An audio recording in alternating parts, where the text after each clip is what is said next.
গাছের তাজা তাজা আম আনছি, দেখুন নতুন ফাড়িয়া আনছি, আম পাতা এখন লাগাই দিয়েছে। আজকে একটা নতুন রেসিপি বানাইয়া দেখাইম, আমার সাথে থাকবা।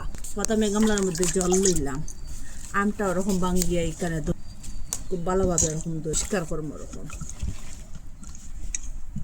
খুব সুন্দর, এটার সেন্টটা একটা গন্ধ আছে, খুব সুন্দর, কি বলবো।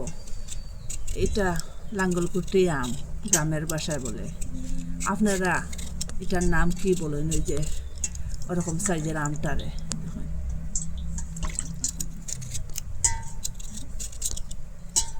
ওরকম করে চুলাই লিছি। এটারে অর্ধেক করে এটা পরিষ্কারও করে লিছি, ধুইয়া একটা দাঁড় সাহায্যে কাটি দিলাম। এটা চাকু দিয়ে কাটা যাইত না, এটা শক্ত, এটা বড়াটা শক্ত হয়ে গেছে। এই দেখুন, আবার জল দিয়ে এটা দইলিম, পরিষ্কার করলিম, ওরকম কলি কলি করিলিম। দেখুন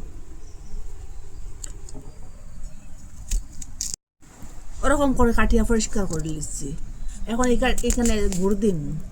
আম যতটা, আম থেকে একটু কম দিবা। আম যদি 250 গ্রাম হয়, 250 গ্রাম থেকে একটু কম দিবা গুড়টা।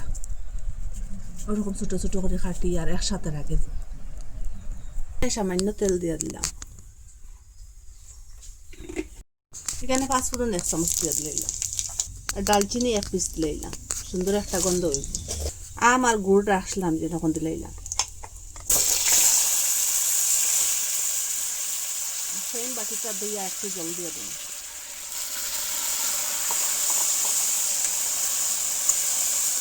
আগুনটা লো মিডিয়ামে রাখবা।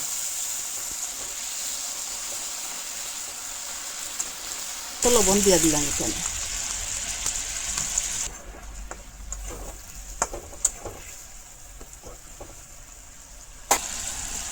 দরদরা করিয়ে শুকনো মরিচ কুটিয়ে রাখলাম, এটা দিলাম।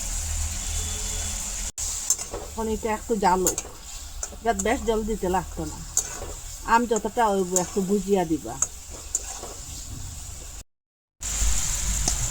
এখানে একটু ফুড কালার দিয়ে দিলাম, খুব সুন্দর একটা কালার হইব, দেখতে সুন্দর লাগবে।